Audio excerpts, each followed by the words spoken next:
இரட்டை சாதி ஆணவ படுகொலை தமிழகத்தையே ஒரு மிகப்பெரிய அதிர்ச்சிக்குள்ளாக்கியது. இது நான் ரொம்ப நாகரிகமாக சொல்கிறேன். சாதியினுடைய பெயரை சொல்லி ரொம்ப இழிவாக பேசி, இப்படிப்பட்ட உன்னுடைய மகனுக்கு என்னோட மகள் ஒத்து வருமா, உன்னோட பையனை அடக்கி வச்சிரு அப்படின்னு 2 முறை வீட்டிலேயே மிரட்டிட்டு போயிருக்காங்க. அந்த புகாரில் நான் ஒரு பட்டியல் சமூகத்தை சார்ந்தவன், என்னை இவர்களெல்லாம் தாக்க வருகிறார்கள், எனவே SC/ST வன்கொடுமை தடுப்பு சட்டத்தின் கீழ் வழக்கு பதிவு செய்ய வேண்டும் என்ற கோரிக்கையை பார்த்திபன் வைத்திருக்கின்றான். நடு இரவு, அதாவது 1:30 மணிக்கு மேல் பார்த்திபனுடைய அப்பாவை எழுப்பி இருக்குது காவல்துறை போன் மூலமாக. பகல்ல போய் கம்ப்ளைண்ட் கொடுத்தாலே போலீஸ் ராத்திரிவான்னு சொல்ற போலீஸ், ராத்திரி 10 மணிக்கு கம்ப்ளைண்ட் கொடுத்து விடிய காலம் 1:45க்கு அவங்க அப்பாவை கூப்பிட்டு நீ குற்றவாளியை அடையாளம் காட்டு அப்படின்னு கூப்பிட்டாங்கன்னு சொன்னா, இதுக்குள்ள ஒரு மிகப்பெரிய மர்மம் இருப்பதை தான் நாம பார்க்க வேண்டியது இருக்கு.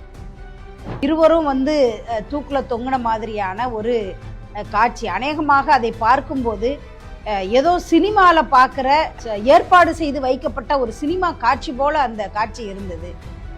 இவங்க 2 பேரும் தன்னுடைய எதிர்காலத்தை பல்வேறு கனவுகளோடு தீர்மானித்திருப்பார்கள்.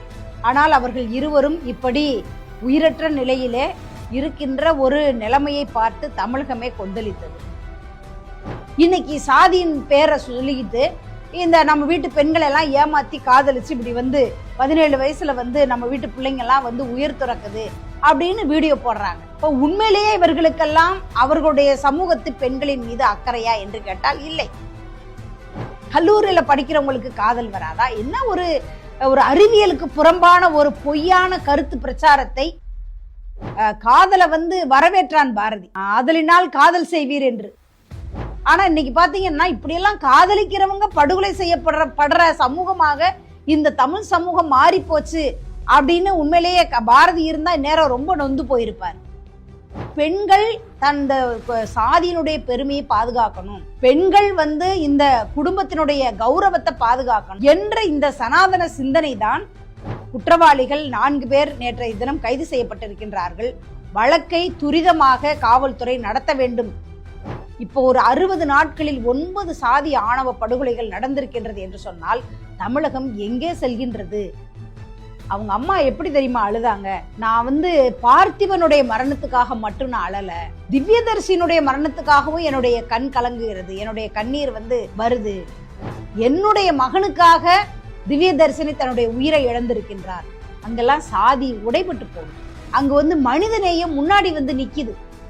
தன்னுடைய மகள் பெற்று 17 வயது வரை வளர்த்த மகளை விட சாதி பெரிது என்று நினைக்கின்ற இந்த கேடுகட்ட சமூகத்தை நாம் எப்போது மாற்றப் போகிறோம்? இந்த சட்டம் எப்படி இருக்கணும் நாங்க சொல்றோம்?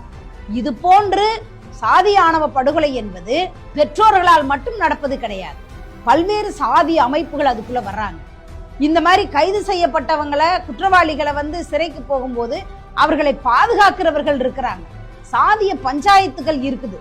இவர்கள் எல்லாரையும் குற்றவாளி கூண்டுல கொண்டு நிறுத்தணும் அப்படிங்கிறது இந்த சட்டம் சொல்லுது. இந்த சாதியால என்னைக்குமே காதலுக்கு தடை போடவே முடியாது. பல ஆயிரம் ஆண்டு காலமாக நீடிக்கின்ற இந்த சாதிய சமூகம் மாற வேண்டும், சாதிய ஆதிக்க சமூகம் மாற வேண்டும்.